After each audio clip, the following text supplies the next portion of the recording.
Assalamualaikum warahmatullahi wabarakatuh. Bagaimana kabarnya anak-anak hari ini? Semoga anak-anak selalu dalam keadaan sehat ya. Hari ini kita akan belajar tentang ilmu tajwid dan asal-usul manusia. Sebelumnya anak-anak bisa membuka buku paketnya dan menyiapkan alat tulisnya tentang ilmu tajwid, izhar dan ikhfa serta asal-usul manusia. Jika sudah, mari kita buka pembelajaran hari ini dengan membaca basmalah bersama-sama. Bismillahirrahmanirrahim. Ustazah akan menjelaskan tentang ilmu tajwid dulu ya. Yang pertama adalah izhar. Apakah anak-anak sudah membaca Al-Quran hari ini? Jika sudah, kalian pasti menemukan huruf nun sukun atau harokat tanwin bertemu dengan huruf alif, ha, kho, ain, ghain, ha. Huruf-huruf tersebut merupakan huruf halqi atau jelas, dan cara membacanya apabila nun mati atau tanwin bertemu dengan huruf tersebut adalah dengan izhar. Apa itu izhar? Izhar menurut bahasa artinya jelas, sedangkan dalam istilah ilmu tajwid adalah membaca nun sukun atau tanwin sesuai dengan mahraj tanpa didengungkan apabila bertemu dengan salah satu huruf halqiyah.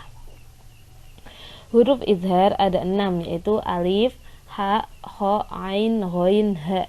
Jadi apabila nun sukun atau nun mati bertemu dengan salah satu dari huruf tersebut harus dibaca dengan jelas. Bacaan ini bisa disebut dengan izhar halqi. Yang selanjutnya, contoh bacaan izhar. Yang pertama ada nun mati bertemu dengan alif. Man, amana, membacanya harus jelas ya. Ini yang ustazah garis bawah merah itu adalah contohnya apabila nun mati atau nanti tanwin bertemu dengan huruf izhar. Yang selanjutnya, tanwin bertemu dengan ha. Wa'dan hasanan. Yang ketiga, nun mati bertemu dengan kho.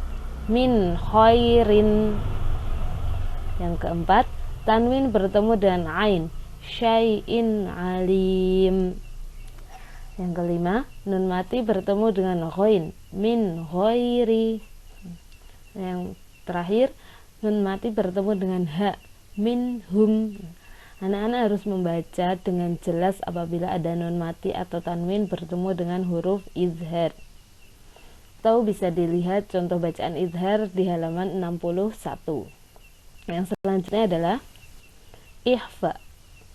Ikhfa menurut bahasa artinya menyamarkan, sedangkan dalam istilah ilmu tajwid adalah menyamarkan bacaan nun sukun atau tanwin dengan huruf yang ada setelahnya. Artinya, kalian tidak membaca nun sukun atau tanwin dengan jelas seperti izhar, tetapi tidak pula dimasukkan dalam huruf hijaiyah setelahnya. Huruf-huruf ikhfa ada 15, yaitu ta, sa, jim, dal, zal, zain, sin, shin, fa, qaf, to, dho, kaf, sod, dan dhot. Bacaan ikhfa dalam hukum nun sukun dan tanwin disebut dengan ikhfa hakiki.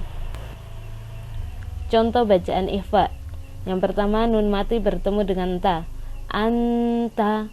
Anak-anak tidak boleh menjelaskan bacaan nun mati bertemu tak, tidak boleh membaca dengan anta, tapi harus ada mendengungnya. Anta. Nah, ustazah garis bawahi adalah contoh nun mati bertemu dengan huruf ikhfa. Yang kedua, nun mati bertemu dengan sa.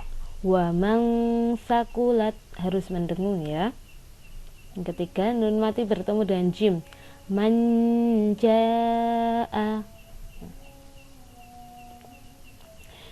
Yang selanjutnya, nun mati bertemu dengan zain. Min zinatihi. Yang kelima, tanwin bertemu dengan shin. Zilzalan syadidan. Nah, ini adalah contoh-contoh bacaan ikhfa apabila nun mati bertemu dengan huruf ikhfa. Dan kalian bisa melihat contoh yang lain di halaman 62.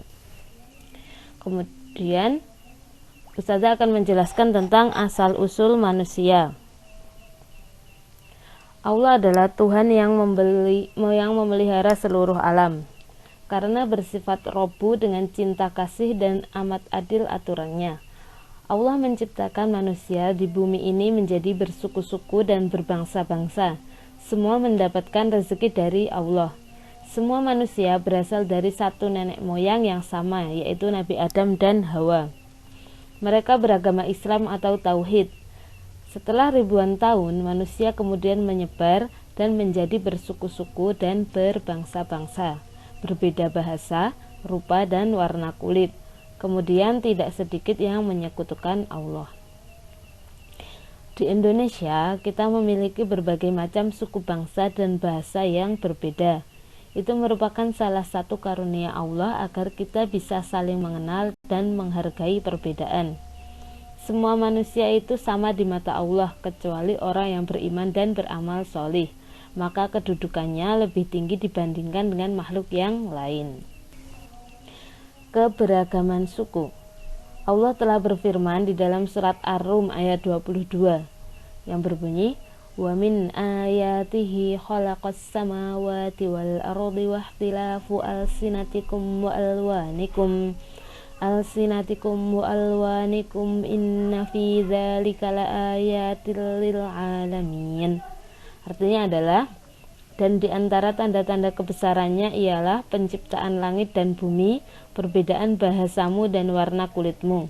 Sungguh pada yang demikian itu benar-benar terdapat tanda-tanda bagi orang-orang yang mengetahui. Jadi segala perbedaan yang ada di dunia ini diciptakan untuk menunjukkan kebesaran Allah sebagai Tuhan seluruh alam. Kita sebagai hamba Allah harus mengikuti aturannya untuk senantiasa beribadah dan menghargai perbedaan yang telah Allah ciptakan. Itu adalah materi tentang ilmu tajwid, idhar, dan ikhfa, serta asal-usul manusia. Anak-anak bisa membaca kembali buku paketnya atau mendengarkan penjelasan Ustazah. Tugasnya adalah, carilah 6 contoh bacaan idhar dalam Al-Quran. Yang kedua, carilah 5 contoh bacaan ikhfa dalam Al-Quran. Yang ketiga, ubahlah kata aku seorang murid sekolah dasar ke dalam 5 bahasa yang berbeda. Sekian dari Ustazah. Saya salah mohon maaf. Assalamualaikum warahmatullahi wabarakatuh.